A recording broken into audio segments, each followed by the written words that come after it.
We got a nice rehearsal under our belt. I don't have my Pat Riley slick back hair now. Your hair is a little slicky. Yeah. Man, did you finish that series? What? The winning time? No. I can't, man. The origin story stuff of Pat Riley, like there's a lot of stuff where he like looks in the mirror, like he gets his hair wet on accident once. Like I'm not kidding. He gets his hair wet on accident once, John. Dude. We are recording okay. this. Okay. Yeah.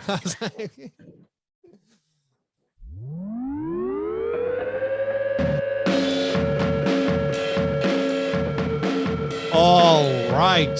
Welcome to Fast Break Breakfast NBA Podcast. My name is Keith Parrish. Got Omari Sankofa coming up in a little bit.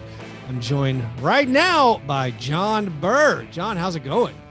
I live still. I feel emboldened after seeing a finals game live with our patrons recently. Oh yeah, we got to watch Game 3 all together. You've been catching these finals next morning, kind of trying to wrap it up. Yeah, we had a watch party. Actually, by the way, we're doing a watch party for Game 5 on Monday night. Gonna take Friday off, but be there. Yeah. Friday, Monday, check us out on getplayback.com/room/fastbreak breakfast.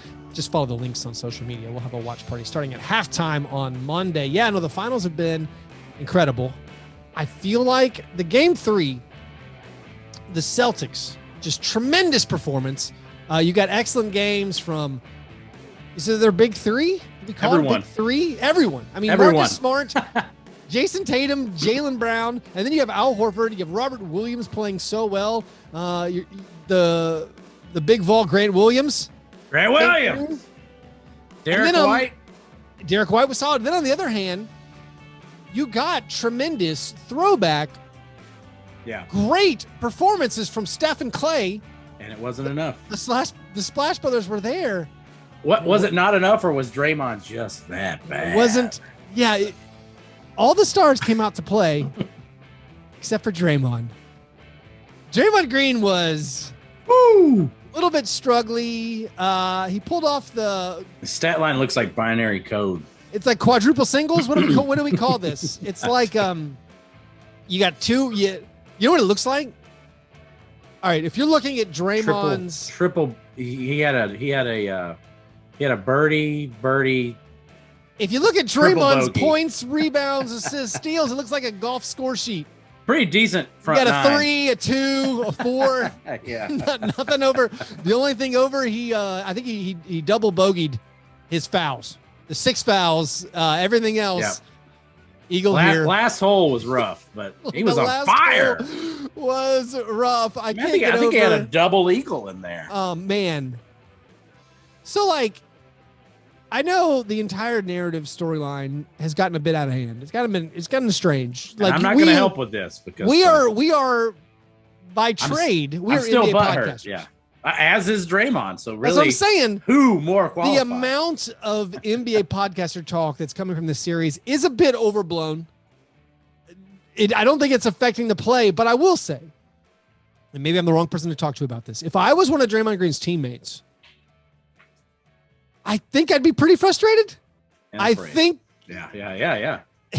doesn't. What is Kevon Looney thinking right now? Kevon Looney can't get in the game over Iggy, so he's definitely not getting over Draymond. The most stunning moment of Game 3 for me was when Draymond fouls out. Not that he fouled out; that made sense. He was committing lots of fouls. It wasn't like Steph Curry where a couple of the calls were a little bit questionable. No. Draymond was wailing on people. He got fouled out, and then Kerr's like, I need Finals MVP Andre Iguodala in the game right now. Do you think Draymond just had enough and fouled out on purpose? He's like, I can't do this much longer. I thought it was a escape route for the Warriors at that moment to put Looney back in. Draymond said he was defending Steph. He heard Steph screaming. He was getting crushed like Jon Snow at the Battle of the Bastards.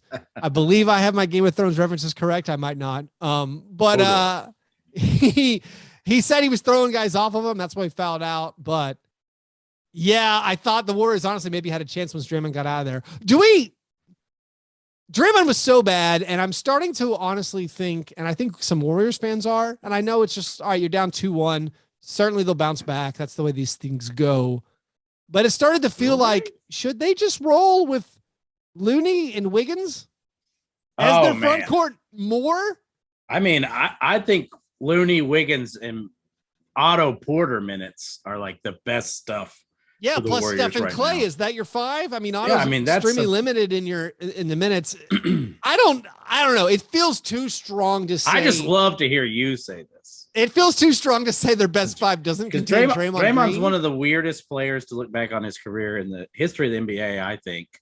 And I think like these last 2 years where we kind of gave Draymond the benefit of the doubt that he just, I don't know why we did this, but we just kind of were like, well, it's okay that he's not trying since Steph and Clay aren't around. And now you can create any story you want to around Draymond now. And it can stick. There's a lot of retroactive stuff you can apply where you could be like, you know what? Maybe Draymond already was over. Oh, I'm frankly gone around confused. The bend over the hill. Yeah. Like I'm frankly confused. And here so Draymond to me, and I didn't realize how much I disliked him until he sunned my team, until losing to them in the playoffs. So I'm like kind of like just on a Draymond hatred high right now. But like, he's one of those players where it's hard to ever trash him too much because his biggest skill is his passing, and he's capable of seeing some things on the court that no other players can see. So you'll see that moment and you'll be like, good Lord, he is so awesome.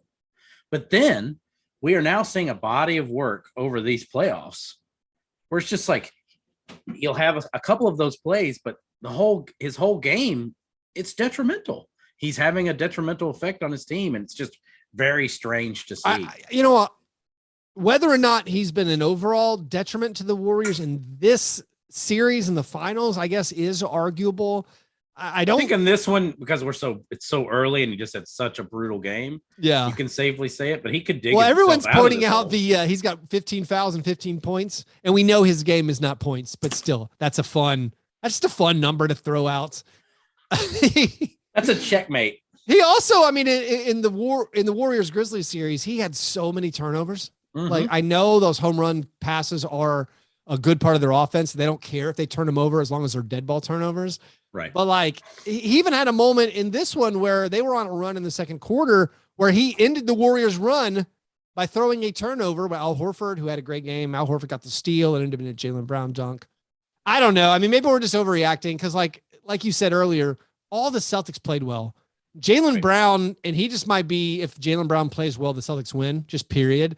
Jaylen Brown was attacking so much. Also, he was attacking, not to pick on Draymond, he wanted those one-on-one opportunities, or at least when there were opportunities, they were like waving guys off. They're like, listen, the screening, setting a ball screen for Jaylen Brown, maybe if it gets too congested, then we see those turnovers with this loose handle. He was just like, no. I'm going to go one-on-one against Draymond. And it was working for him. And yeah, I mean, I don't want to be a prisoner of the moment because the Warriors have not lost 2 straight games in this postseason. They're undefeated after a loss. They're probably going to fight back in game 4.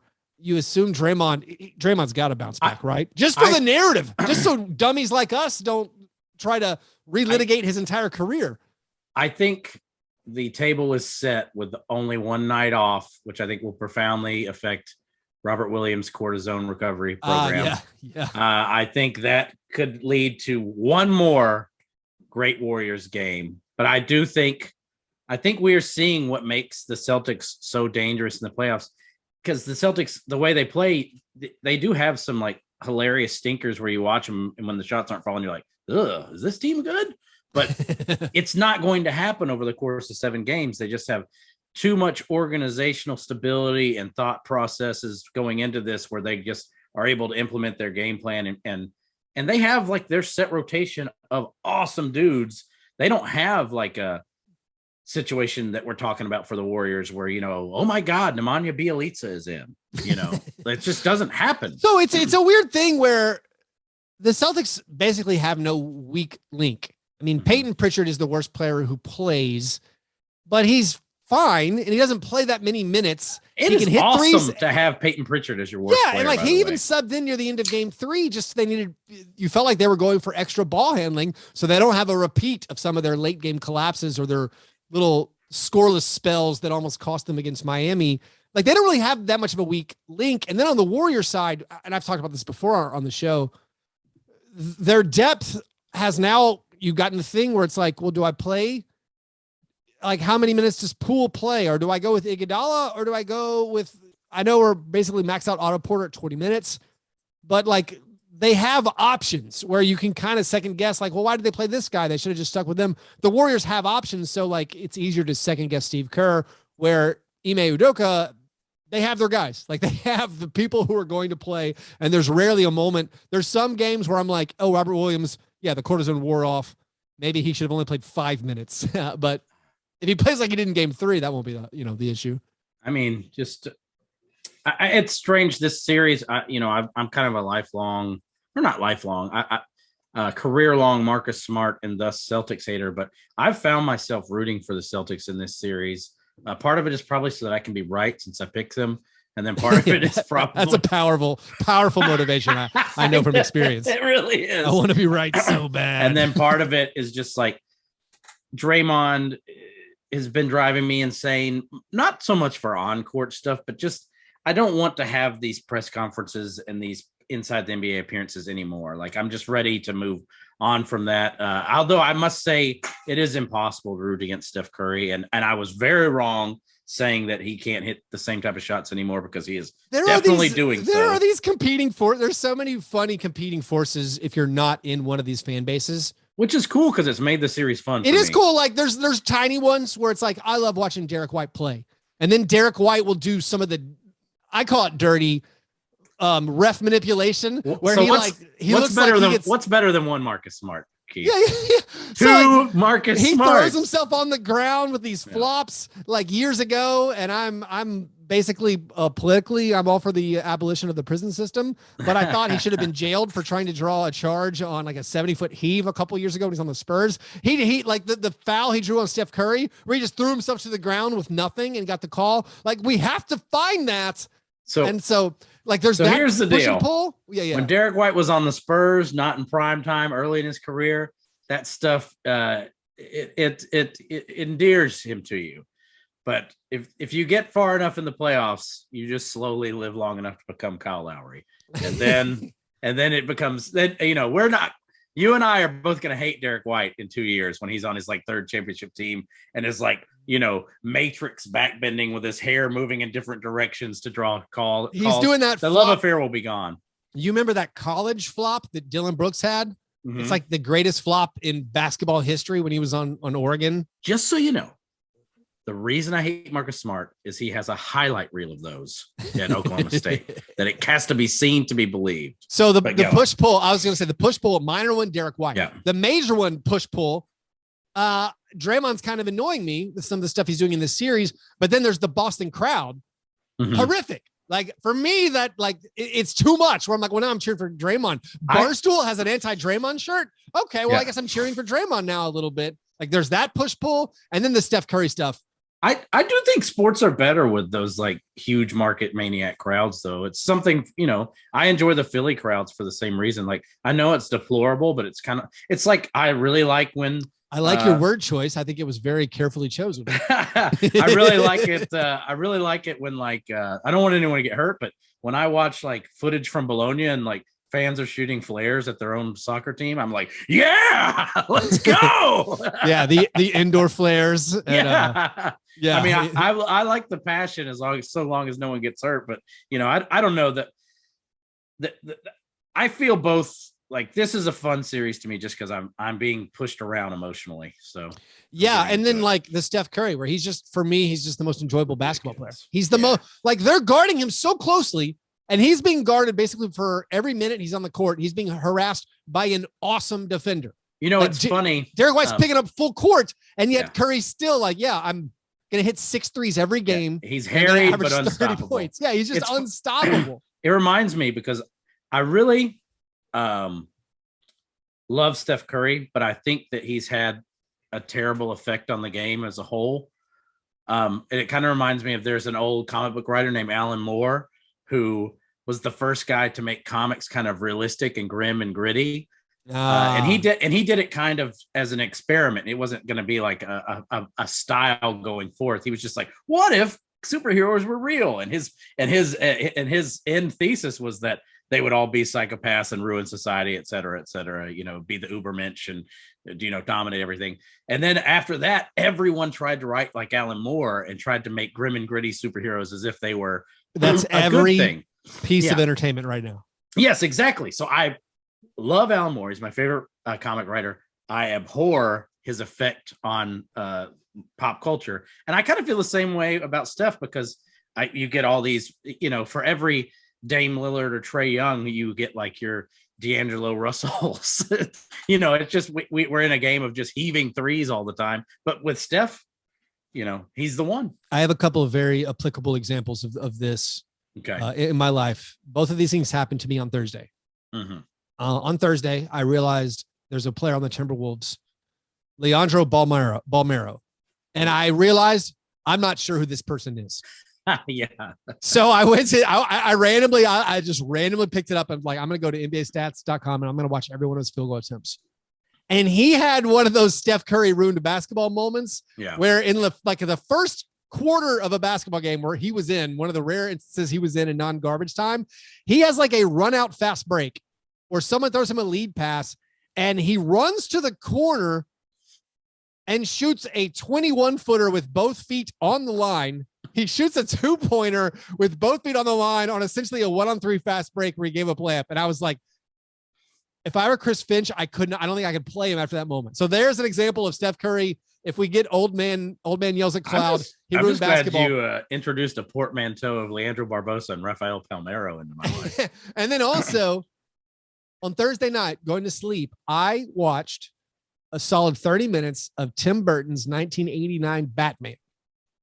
And this was the first PG-13 movie I ever saw in the theater as a child. Right. You want to get nuts? And watching this movie, the cultural effect this movie had was in some sense, it was like a dark and gritty comic book movie.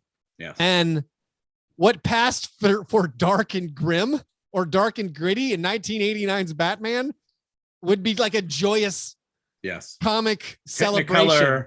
I'm like, what a hilarious and lighthearted romp with this existing IP. Like, what a light take on Batman. Now you've got like Kurt Cobain as Batman. Right. What if Kurt Cobain scored the new Batman and he was a broody murderer? What if he was just a murderous cop? Yeah. Like, let's ponder that. Yeah. Anyways, I'm gonna get Omari Sankofa in here. We're gonna talk about the Pistons. A bright and exciting team that has a lot of options going forward. If you want to support our show, you can do that at patreon.com. Also, our shirts are all on sale over at TeePublic. Also, keep an eye out, like we said, on Monday night, we will have another finals watch party at Playback where we start the stage at halftime and watch the second half of the game together. Anyways, John, appreciate you talking. And I'll you mentioned the Pistons, so I have to tell you, I did in one of those NBA fire sales where they are selling the names from the playoffs lockers. Yeah, there's some of the nameplates of the players. Who'd you get? I got you a Zeljko Rebraca from the 03 Pistons. Oh, that's amazing. I was looking at all those. They were literally at NBA.com. Someone in our Slack told us. It arrived yesterday. And our Patreon if Slack I ever see you in like, person ever again, I'll give it to you. They were like, hey, NBA.com is selling discounted nameplates. And it was tell me if I screwed up. I was between Chucky Atkins and Rebraca. Well, so I was eyeing that Chucky Atkins one because he was amazing, but it was expensive. It was pricier. Like the Zelko was cheap. I don't have any, I don't drink. I don't have any hobbies. It's for nothing. It's nothing. That's amazing. Well, thanks, buddy. I'll talk to you soon. All right. See you, man. Bye.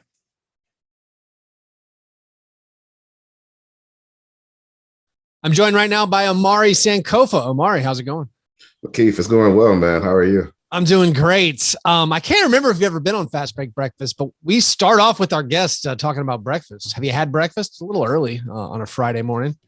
I'm not at breakfast. I used to be a regular breakfast eater. Now, like my breakfast is typically like my lunch. I usually eat around noon, but I am going to eat breakfast. I do know what I'm going to eat. I'm just going to make some eggs and some toast. So that's a pretty. Eggs and toast are. I mean, that's the pick and roll of breakfast. I don't know. I've honestly in 8 years of doing this never said that before, and I kind of wish I hadn't. But I mean, I think it works. The pick and roll of breakfast. I think if you asked anybody what their classic breakfast is, it's just classic. Like bacon, it works. It always works. It's never bad. You can mix it up. You can do different things. You can have variations on it, but it's it always works. Cheese and chives on the eggs, whatnot. Yes. You could get some fancy bread, some crusty sourdough, and put some marmalade on it. I don't know. That sounds fancy. I think this analogy works. Anyways, you cover the Pistons. The Pistons are arguably one of the more interesting teams this offseason. I would be prepared to make the argument they're honestly like kind of a linchpin of a lot of the stuff that's going to happen this year. They have the 5th pick, which that's on its own. It's interesting.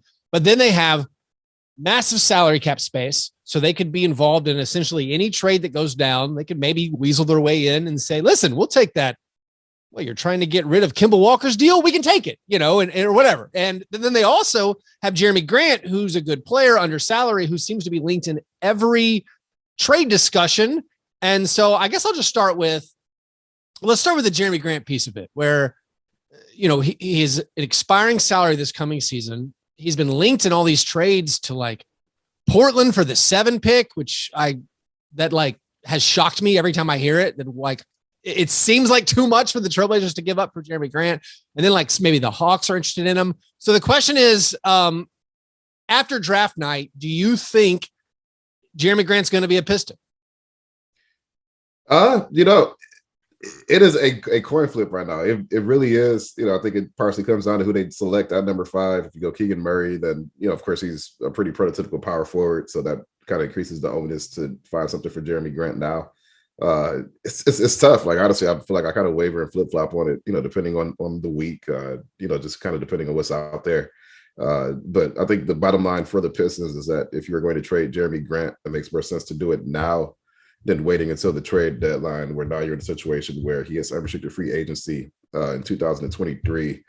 And, and if you didn't extend him, his extension will average around $28 million a year. You can just kind of lose him for nothing. And, like I say, nothing, you still get sort of the cap space, and they could be in the same boat next year as far as being able to get involved in any deal they want from a cap standpoint. But if you're going to move Jeremy Grant, if you don't want to pay him that extension, it makes a lot more sense to move him down. And you hear about the Hawks and Portland, all these potential deals that could go down. It sounds like you get a pretty good haul for him, simply because one, he's a good player, but 2, this also isn't like an outstanding free agency class. So I think that maybe could inflate Jeremy Grant's value even higher if you can get him for the right price. So I think I might be a little bit lower on Jeremy Grant than a lot of people, and I don't know if that's accurate. I watch some Pistons games. I find him a pretty interesting team, despite them not being very, very good. But like, I'm not sure what he's done in Detroit, how that relates to then going back to like arguably a good team. His role in Denver, he was kind of a 6th man, didn't really post, even his per 36 numbers weren't that good. He comes to Detroit, wants to be a little bit higher in the pecking order offensively, and he posts some good scoring numbers. But like, again, I don't know how that relates to going to a good team. So when you watch Jeremy Grant, do you think like he's worth the asking price that the Pistons are asking for? Like, if you're the Hawks and you're saying, listen, we have the 16th pick and maybe we want to trade one of our other youngish pieces, like, is that worth it and then to also probably have to pay him going forward? Like, do you think he's maybe worth this asking price of if it's 2 firsts or a first and a good young player? I think so, simply because there just aren't a lot of guys that have like the Jeremy Grant archetype, where you're a jumbo 6'9" wing. You can shoot the 3 pretty well. He gets to the line at one of the highest rates in the NBA, like not quite, James Harden tier, but like definitely in like that second tier where he's taking around 7 free throws a game, which is always valuable because that no matter what he's doing or nothing else, he's going to get you some free throws. His shot creation has improved, I think, since he's been in Detroit. And you look at the efficiency, and it's probably not quite where you would want it to be as a number 1 option, but you put him next to a Damian Lillard or a Trae Young. He's not quite the primary guy, but, he can attack his spots a little bit better. He still has a pretty good shot diet. I mean, I would assume, like, let's say Atlanta, you put him down there with Trey and John Collins. He's probably third in that pecking order, depending on how you feel about DeAndre Hunter. But I think it's just more so a question of scarcity, like how many guys in like that Jeremy Grant tier can we realistically acquire, and how many of those guys will also be playoff tested. I mean, he's been in the playoffs with OKC, he's been in some playoffs with Denver. He's big enough to handle multiple defensive assignments. I think those things inflate his value. Whereas maybe if you're just looking at it in a vacuum, you probably don't want to pay him $28 million a year. But but you compare that to like the alternative, like it's kind of the same argument with John Collins. Is he a max guy, or is he worth whatever we extend him for? But then you kind of look at the alternative of just losing it for nothing, and it's like, oh, I guess we got to pay John Collins. So I think all those things make Jeremy Grant a lot more valuable, especially if you're a team that has a much shorter window to win games, like Portland, where Damian Lillard's had some injuries. He's 32. Like, what's the alternative as opposed to just trading this pick for Jeremy Grant? Right. So it seems like where the Pistons are, which is they have a foundational building block in Cade Cunningham, who had an awesome rookie year.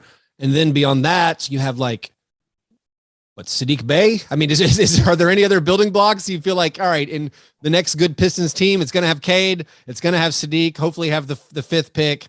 And is that it right now as far as like roster building? I mean, I think Cade and Sadiq, you just look at production, and those are clearly like the top two guys. Sadiq, again, like his efficiency, he had a cold start to the year, but like over the last half of the year, he averaged something like 17, 6, and 3, and shot the ball pretty well, during that span. So he's definitely has a ceiling as a guy that can maybe be pretty firmly a starter at this point, but maybe his upside is even higher than that. I would also put Isaiah Stewart in that category. Okay. I think Isaiah, he has the type of game that, again, it may not kind of pop off. Like, he's not the greatest athlete as a center. He's not the greatest finisher at the rim. Like, there are definitely some warts there. But defensively, he was definitely one of Detroit's best defenders last season. And his value defensively really comes on just how well he moves his feet. Like, by the end of the season, we saw him sitting in front of Luka, like James Harden, like, teams were hunting him on switches, as you typically do for the opposing big man. And he was like holding his own, like active hands. Like, he looked pretty capable as a perimeter defender. And I think as the Pistons get better, and, ideally, if everything breaks right, you're eventually back in the playoffs. You see guys like Grant Williams, like those guys who can kind of play at small fives, become so much more valuable just because it's just easier to play big men off of the court in the playoffs. Like, it's not really Gobert's fault that, he nearly got played off the court 2 straight years in a row, but I don't think that's going to happen to Isaiah Stewart. Like, you can hunt him on switches, and he's going to be able to hold his own. So those 3 guys, for sure, I think are building blocks for this day. Yeah, I really liked Isaiah Stewart at the end of the year. The games clearly did not matter, but it seemed like he said something. I don't know if I interpreted this incorrectly, but he said something like, yeah, they're going to let me shoot 3-pointers now. And then he like actually make 3-pointers. And it was like, that's a really great skill to have. It's kind of funny that he didn't choose to do it, or they didn't let him do it until the end. So maybe that'll be an area of improvement going forward. At the draft. So like the 5th pick, a lot of options. Does it feel like they're going to it is just whoever doesn't get taken ahead of them? Like if it is like a Jaden Ivey, like if the Kings don't do that, I don't know if they even want to like trade up. Like, I guess one of the benefits of Cade Cunningham is it feels like a lot of guys can fit, basically even in the backcourt. Like, is there someone that you have a feeling would be the perfect fit, ideally, that projects to not get taken in the top 4 right now?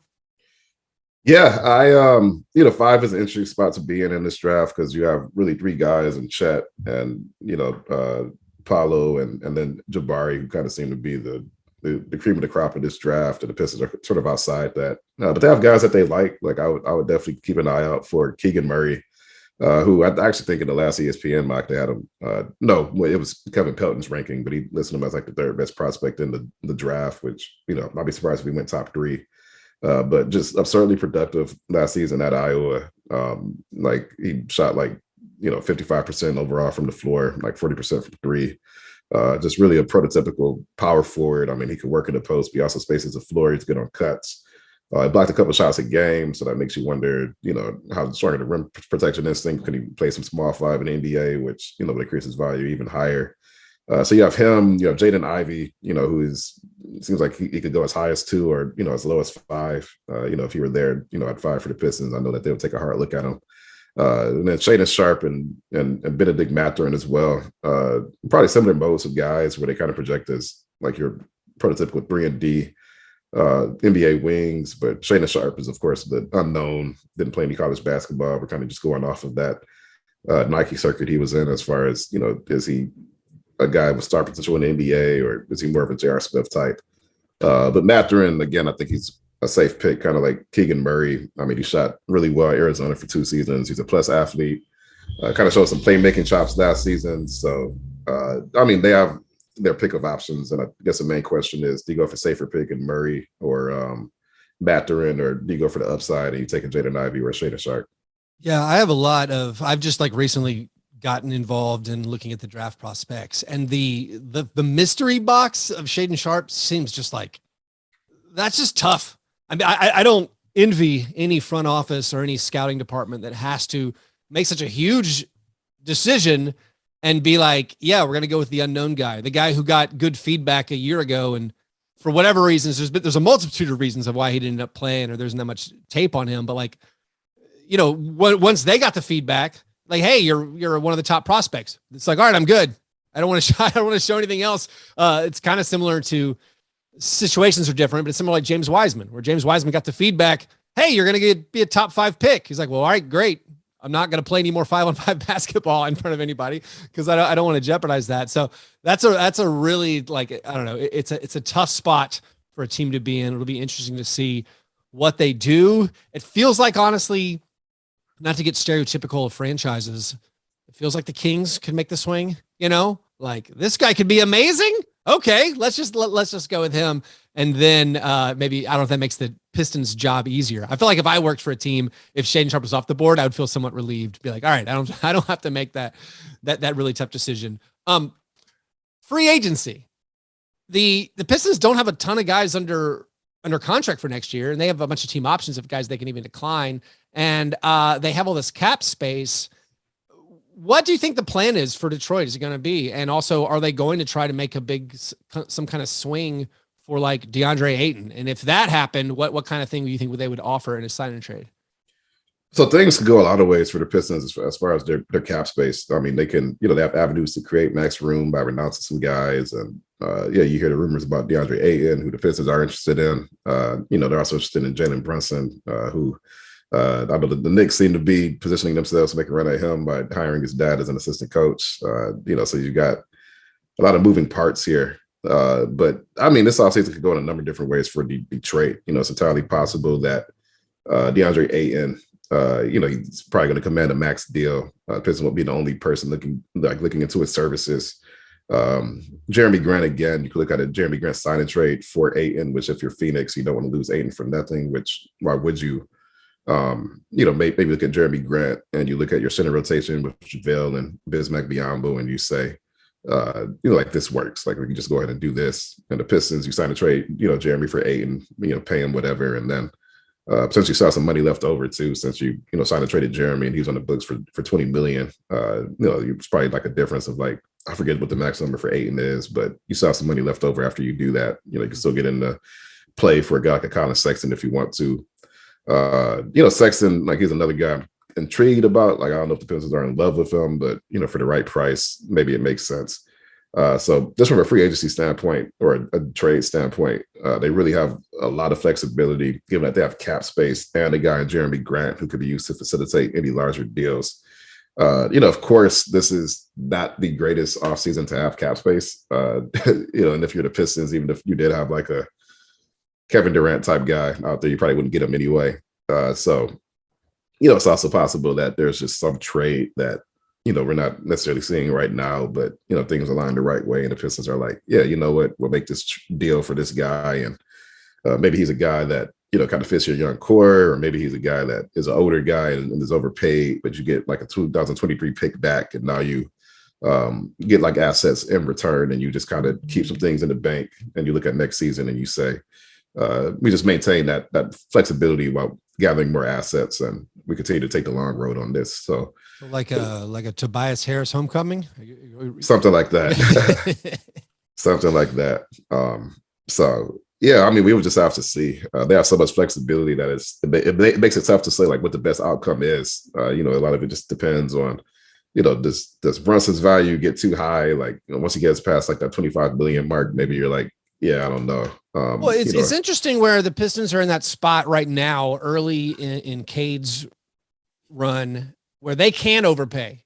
Like, it doesn't necessarily. It's not like we have to penny pinch and worry like, hey, is Miles Bridges worth a full max? It's like, you know what? You can overpay when you're starting that build up where it's not going to hurt you in the future so much because you have this cap space.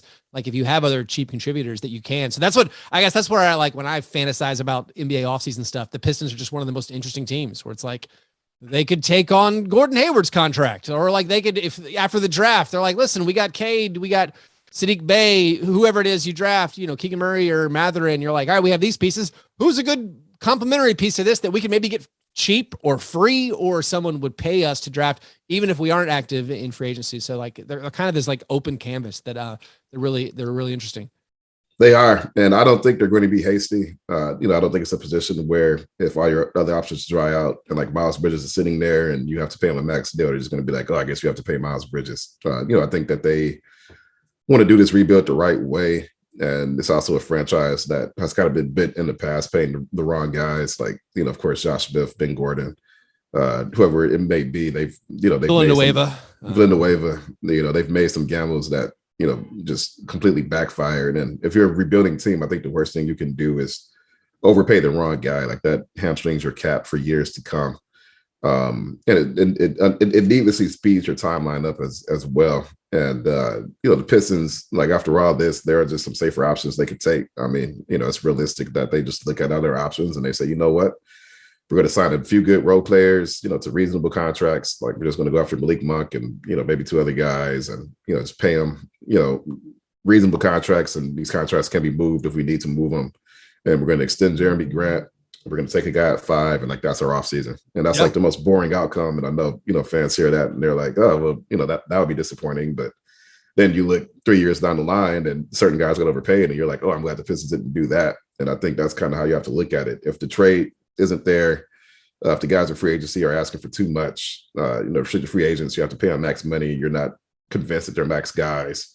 It's probably just better to do nothing, keep your assets in, run forward to next season and see what you have then. So they could go big, they could go small, conservative.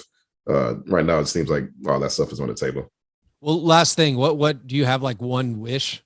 Like if you were doing it, this is the one player.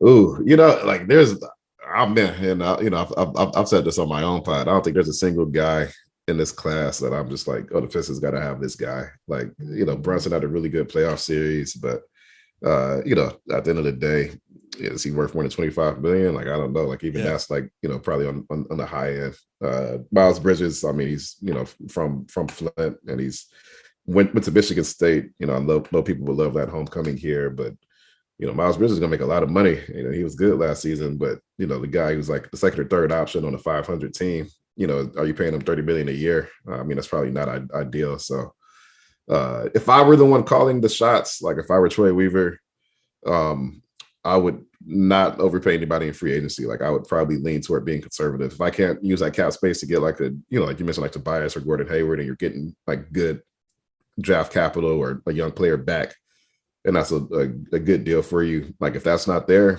then free agency is just all these guys are making too much money. I resign Jeremy Grant. I make some smart signings. I'd pick top player on my board with the 5th pick. I just go into next season, and this is the roster, and we'll see what happens next summer.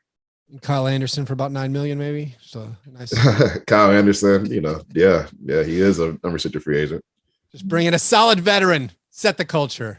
Bringing a solid vet, set the culture. The Grizzlies motto. That's right. That's right. Well, thanks, Omari, for coming on. Really enjoyed talking basketball with you, and hopefully you'll come on again sometime. Oh, I'm always happy to do it. Thanks, Keith.